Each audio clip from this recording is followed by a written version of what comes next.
Hi, welcome to the channel.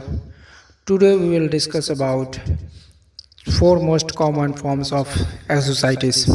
Number 1, but my health is not good. Health excusitis ranges all the way from the chronic I don't feel good to the more specific I have got such and such wrong with me. Bad health is a thousand different forms is used as an excuse for failing to do what a person wants to do, failing to accept greater responsibilities, failing to make more money, failing to achieve success. Millions and millions of people suffer from health anxieties, but is it in most cases a legitimate excuse? Think for a moment of all the highly successful people you know who could but who don't use health as an excuse.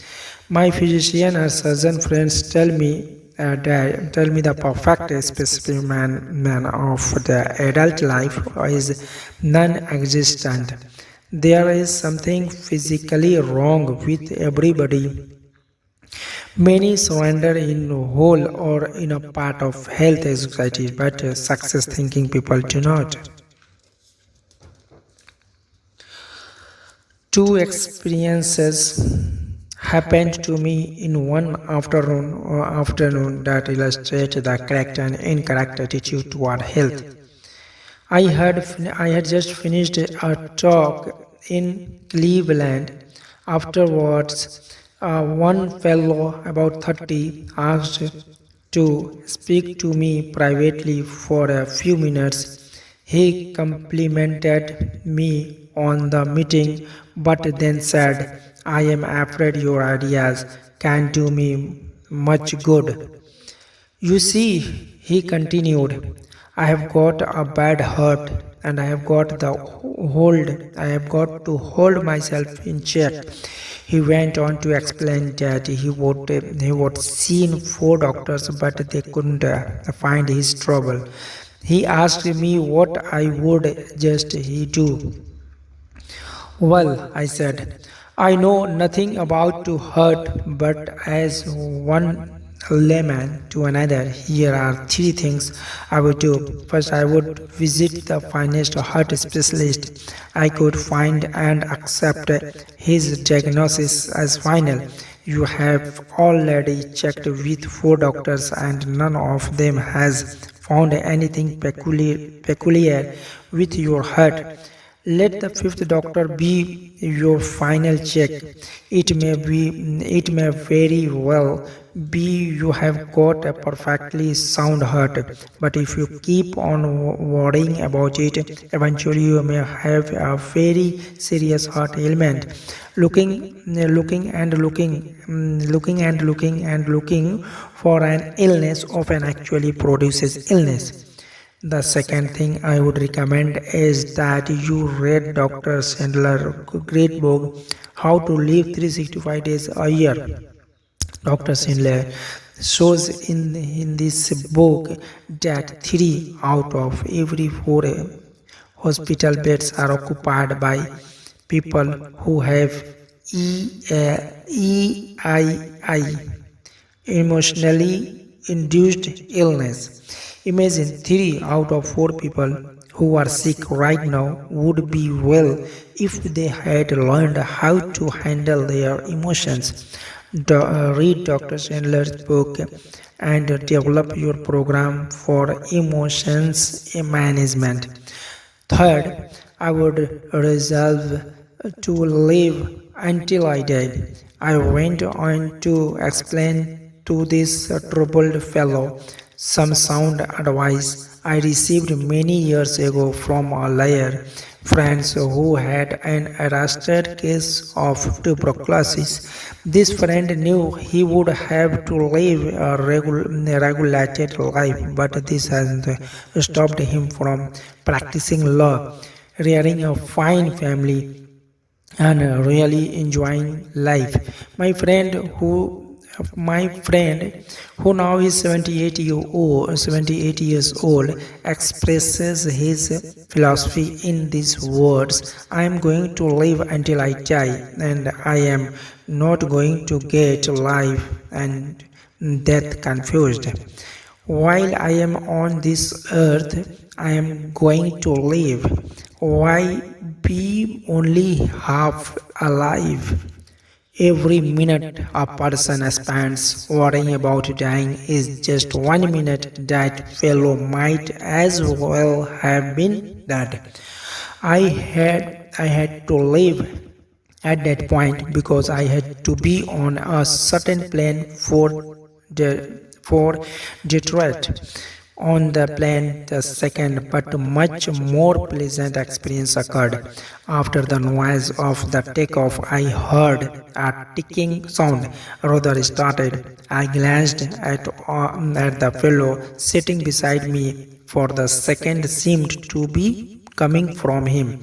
He smiled a big smile and said, "Oh, it's not a bomb, it's just my heart." I was obviously surprised, so he proceeded to tell me what had happened. Just 21 days before, he had undergone an operation which involved putting a plastic valve into his heart. The ticking sound, he explained, would continue for several months until new tissue had grown had over the artificial valve. I asked him what he was going to do. "Oh," he said, "I have got big plans.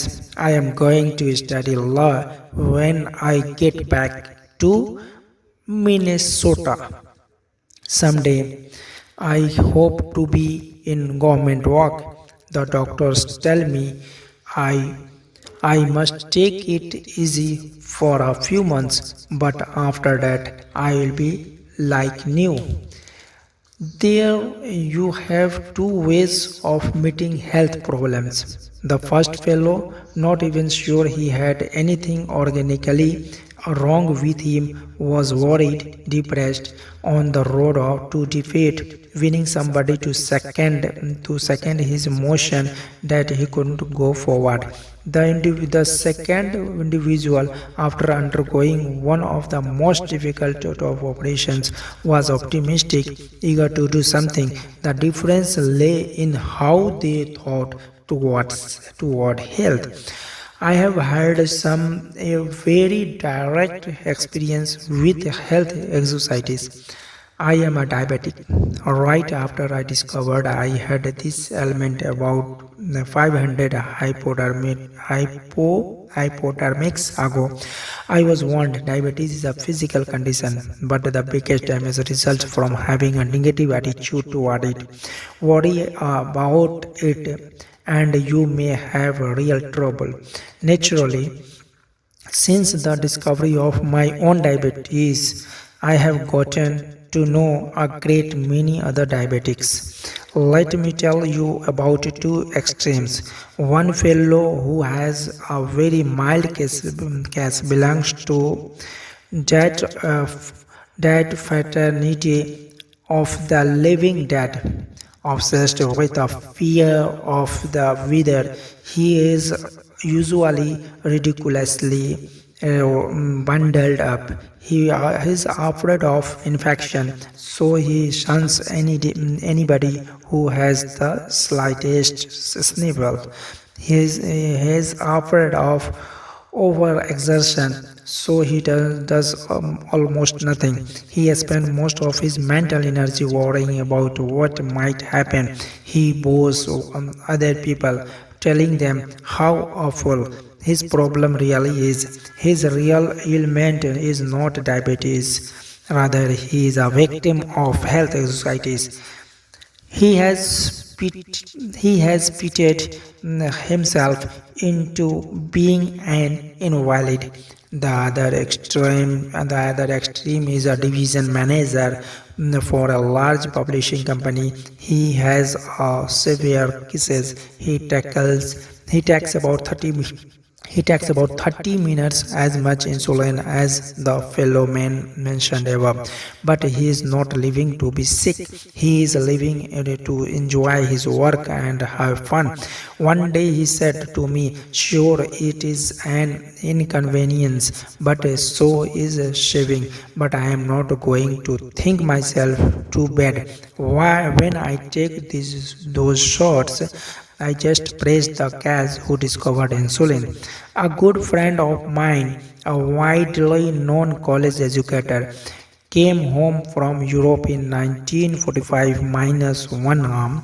Despite his handicap, John is always smiling, always helping others. He's about as optimistic as anyone I know. One day he and I had a long talk about his handicap. "It's just an arm," he said. "Sure, two are better than one. But they just cut off my arm. My spirit is 100% intact. I'm really grateful for that." Another amputee friend is an excellent golfer. One day I asked him how he had been able to develop such a near perfect style with just one arm. I mentioned that most golfers with two arms can't do nearly as well. His reply says a lot. "Well, it's my experience," he said. "Two arms can't do nearly as well." His reply says a lot. "Well, it's my experience," he said. That the right attitude, that and one arm will beat the wrong attitude, and two arms every time. The right attitude and one arm will beat the wrong attitude and two arms every time. Think about that for a while. It holds true not only on the golf course but in every facet of life. Thank you for today. We will discuss next time four things you can do to like health anxiety. Thank you.